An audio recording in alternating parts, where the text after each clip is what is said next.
Este grupo se caracteriza por la presencia de un núcleo vesicular y un endosoma o cariosoma que es relativamente pequeño, que está ubicado sobre o cerca del centro del núcleo. Presentan también gránulos de cromatina periféricos que revisten de forma regular o irregular de la cara interna de la membrana nuclear. Por lo general, el trofozoito presenta un solo núcleo, que conserva las mismas características nucleares del quiste. Dependiendo de lo que es la especie, pueden apreciarse un citoplasma vacuolado y otras inclusiones. Entre las características generales del microorganismo está lo que es la reproducción, que es asexual, que es fisión binaria o bipartición, que es la división longitudinal o transversal donde resultan dos nuevos seres iguales al primero. El hábitat de las amibas comensales es el intestino grueso de su hospedador y pueden adquirirse durante su ciclo vital dos formas básicas, que está la forma de trofozoito, que es la forma vegetativa activa y móvil, la de quiste, que es la forma de resistencia. Excepcionalmente, Entamoeba gingivalis vive en la cavidad bucal y solo posee la forma de trofozoito. Las principales personas de alto riesgo son personas que viven en el mismo sitio del paciente, de pacientes infectados que presentan un alto riesgo de contaminación, ya que los quistes de las amebas son muy resistentes, pudiendo contaminar lo que son objetos de uso común y sobrevivir en ellos durante varios días. La infección es mucho más común en las zonas rurales que en las zonas urbanas. La enfermedad que causan estas amibas es una enfermedad que es llamada amebiasis, que la amebiasis es también conocida como disentería amebiana o amebiosis, que es una infección intestinal por parte de los parásitos llamados Entamoeba histolítica. El parásito es una ameba, un organismo unicelular que las personas pueden contraer este parásito comiendo o bebiendo algo que está contaminado por el microorganismo. En casos excepcionales, el parásito puede extenderse a otros órganos como el hígado, los pulmones y el cerebro. Iodamoeba buchli y Endolimax nana son parásitos comensales exclusivos del intestino humano, es decir, viven a expensas del hombre, mas no le ocasionan daño. Enfermedades en el ser humano. Es un buen marcador de contaminación oral fecal por los alimentos o aguas en las poblaciones donde sus habitantes se les detecten con el parásito. La patogénesis. La entamoeba histolítica se comporta habitualmente como comensal. Su infección asintomática es el 90% de los casos. La susceptibilidad a la infección y su desarrollo están influenciados por factores dependientes del huésped, del parásito y del ambiente. El ciclo biológico. Acá podemos observar el ciclo biológico de las amebas. En el 1, el quiste sale infeccioso en la materia fecal. Los quistes se encuentran típicamente en las heces formadas, mientras que los trofozoitos se encuentran típicamente en las heces que son diarreicas. La colonización intestinal con amebas no patógenas ocurre después de la ingestión de lo que son quistes maduros en alimentos, en aguas o fórmites, contaminados con heces.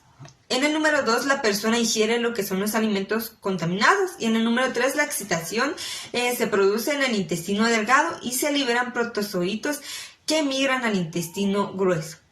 Los trofozoitos se multiplican por lo que es fisión binaria y proceden quistes y amebas. De estas etapas se eliminan las heces. El trofozoito y el quiste es la fase infectiva. La fase diagnóstica son los quistes maduros que ingiere la persona.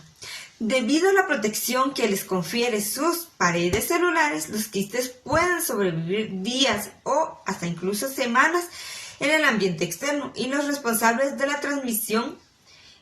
Los trofozoitos que pasan en las heces se destruyen rápidamente fuera del cuerpo y si se ingieren no sobrevivirían a la exposición al ambiente gástrico.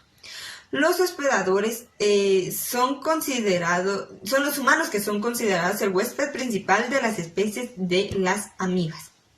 Las manifestaciones clínicas. En muchos casos, el parásito que causa la amebiasis vive en lo que es el intestino grueso de una persona sin causar ningún síntoma. Otras veces, pues, causa lo que es diarrea, que puede ser sanguinolenta, dolores abdominales, retortijones, náuseas, pérdida del apetito y también fiebre. En algunas personas, los síntomas de la amebiasis pueden empezar días o semanas después de ingerir agua o alimentos contaminados. En otras personas, los síntomas pueden tardar meses en aparecer. El diagnóstico, tratándose de las especies comensales y con la ausencia en la mayoría de veces de las manifestaciones clínicas, no habrá ninguna sospecha de infección. El diagnóstico de las especies intestinales solo puede establecerse mediante lo que es la observación microscópica de materia fecal, y ya sea por un examen directo o mediante una técnica coproparasitoscópica de concentración. Es importante realizar estudios en una serie de 3 muestras. En caso de duda, siempre que se dispongan reactivos o colorantes, se recomiendan las tinciones de hematoxilina férrica o la tricómica de Gomori, las cuales permiten observar con mayor capacidad las estructuras que diferencian a las especies. Para el aislamiento y observación de entamoeba gingivalis, las muestras se recogen directamente en la materia bucal o del que se forma entre las piezas dentales. Se aplica una gota de solución salina isotópica mantenida a 37 grados Celsius sobre un portaobjetos. Se deposita producto biológico, se mezcla la solución salina, la muestra en un extremo del cubreobjetos y así se procede a lo que es la observación inmediata, a seco fuerte. Al igual que en el caso de las amibas intestinales, se le disponen tinciones, preferiblemente efectuar un frotis de la muestra. Hoy en día, apoyarse solo en el caso microscópico para distinguir diferencias entre estas etapas no es lo único ni lo más recomendable. En la actualidad se cuentan con varias herramientas diagnósticas moleculares, entre las cuales están la detección de antígeno, la detección de anticuerpo, análisis de isoenzimas por electroforesis y tecnologías de PCR, que pueden utilizarse para diferenciar con mayor precisión las especies, en particular del género Entamoeba. El tratamiento, pues no hay un tratamiento antiparasitario de especies contra las especies comensales.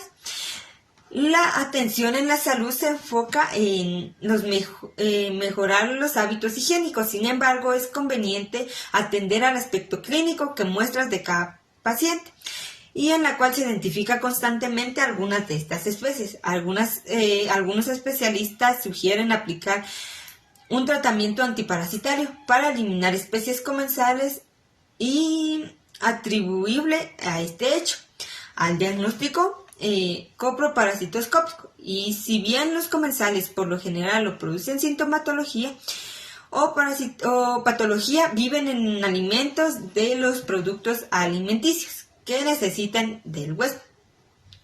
Entre los fármacos se sugieren los de uso habitual, como el metronidazol y la quinfamida. Las infecciones odontológicas asociadas a entamoeba gingivalis presentes al campo del especialista, a quienes determinará la situación particular de cada caso. Luego seguimos con lo que es la prevención, que está al lavarse las manos antes y después de comer e ir al baño. Evitar comerse las uñas, ingerir alimentos bien lavados y cocidos, beber agua potable, llevar una alimentación que sea balanceada, entrar en contacto con tierra o arena procedentes de lugares donde se tiene la sospecha de que exista la presencia de materia fecal. También está evitar comer alimentos en la calle o en establecimientos donde no se cuentan con las medidas de higiene necesarias. Muchas gracias.